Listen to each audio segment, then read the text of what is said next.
Hello, I'm Josh. I'm in a group with Nick Laketurse and Dalton Miller, and this is our submission for Homework 6, Part 3. We'll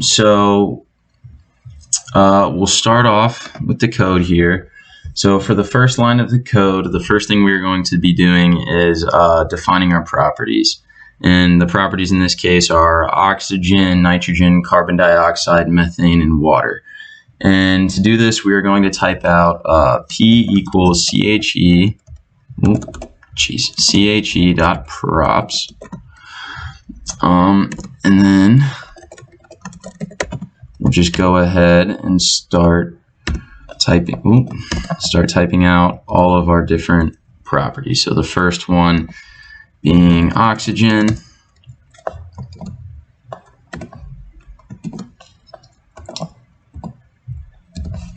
And then, like I said, the next one is nitrogen. And then we have carbon dioxide.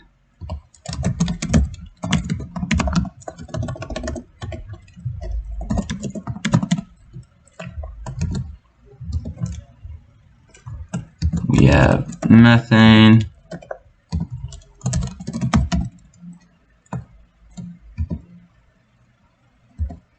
And then finally, we have our water.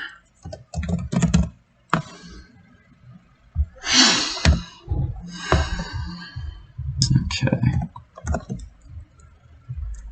So,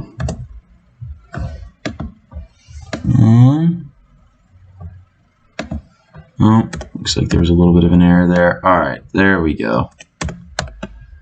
All right, fix that. All right, so for the next step, we're going to be defining the amount of moles for each material that we are using. So we'll create the variable n, and we'll set it equal to n for moles, just because that's what it is in a lot of the formulas. JMP.array, we're going to be creating an array, and then we'll go ahead and assign assign mole values for the different materials that we have. So in this case, for oxygen, we'll have 1. And then for nitrogen, we'll have 1 as well. For carbon dioxide, we'll have 2 moles.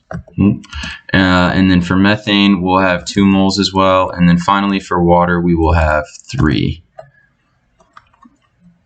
And then we'll shift enter on this. We're done with this section. And now the next step is... says there's a warning.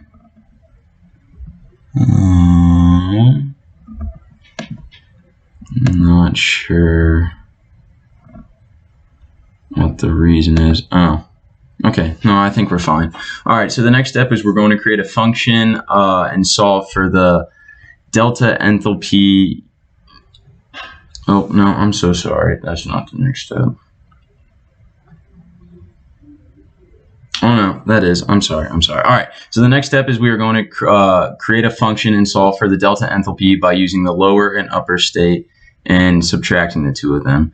So to do this, we'll start out by typing, let's see, def delta H of T.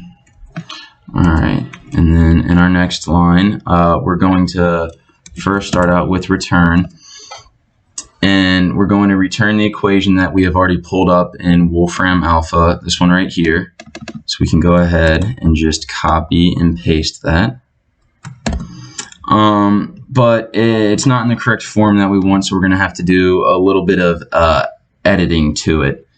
So we're going to change the variables we're going to change the variables that we have here into props. So to do this, we're just going to type P dot CPIG in front of all of our variables except temperature. So this one is just going to be a repetitive process. You can probably skip through this part if you want. We're also going to have to change up the formula a little bit. Obviously, the one in Wolfram Alpha isn't in the form that we really want for this, so we're going to have to edit the equation just a little bit. So while I'm changing all the variables, I'm also going to be adding the correct notation and stuff so that our formula will actually solve. So it's a very repetitive process of just changing all of these variable names right here. But it is important, or else we wouldn't get the proper answer that we are looking for. So for the cotangent right here, we're obviously going to have to change that just like I was talking about. So we'll do the Jx. So we'll do JNP. Well, because it is cotangent, we have to do 1 divided by JNP dot tan H for the hyperbolic tangent. So that's good. And then continuing to change our variables.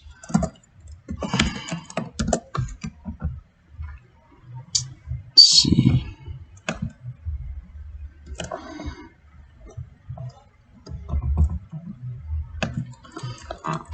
Same thing, P dot CPIG. And then we'll have to change this because it's being multiplied. And then we'll have to do the same thing with the E value, P dot CPIG. And then this tangent is normal, so all we have to do is JNP dot tan. And then we also have to change the last E variable right here, so CP P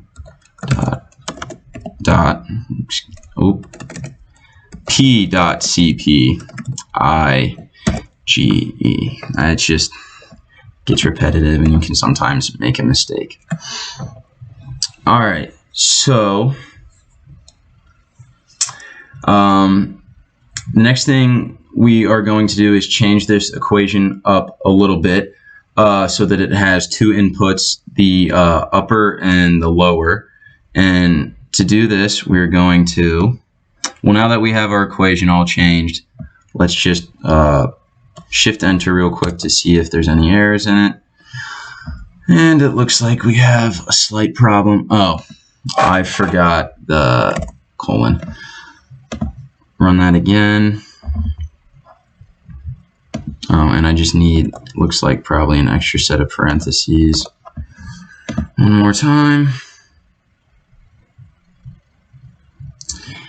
And it is still saying something is wrong.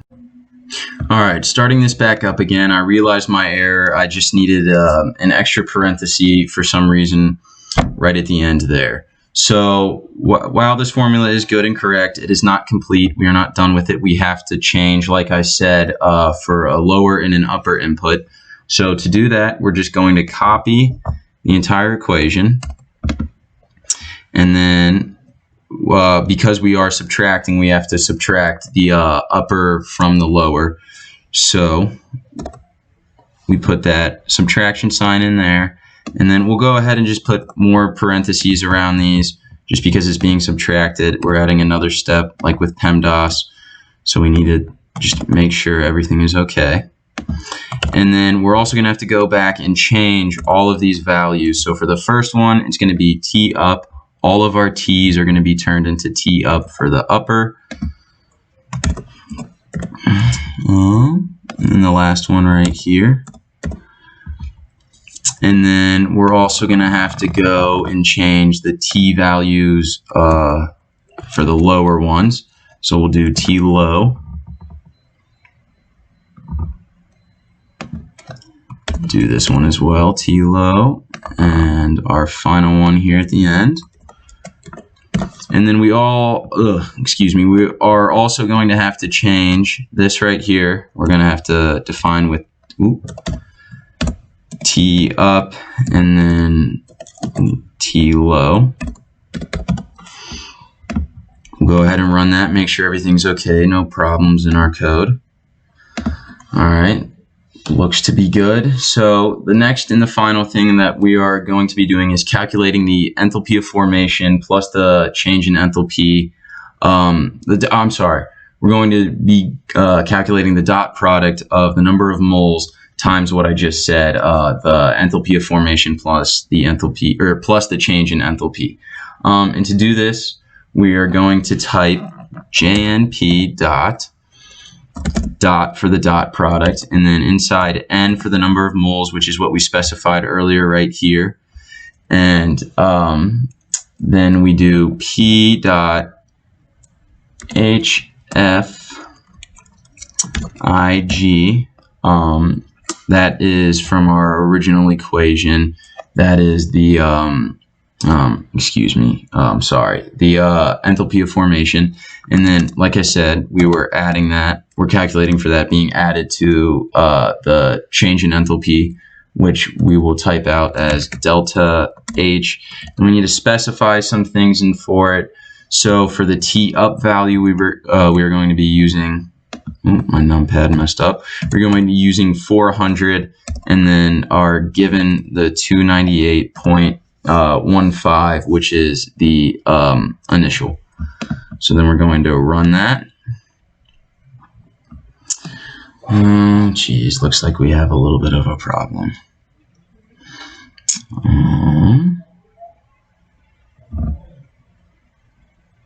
Let's see.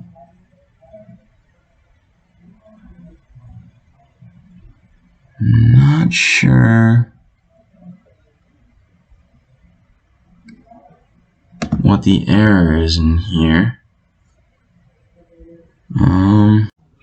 All right, coming back, I made some changes in my previous code. I added some parentheses, changed some variables, so it ended up working, and we got our final value right here. And I know it took a couple of tries, but as you said, you never get it right on the first try. There's always a little bit of editing that has to be done. So thank you very much for watching. That was part 3.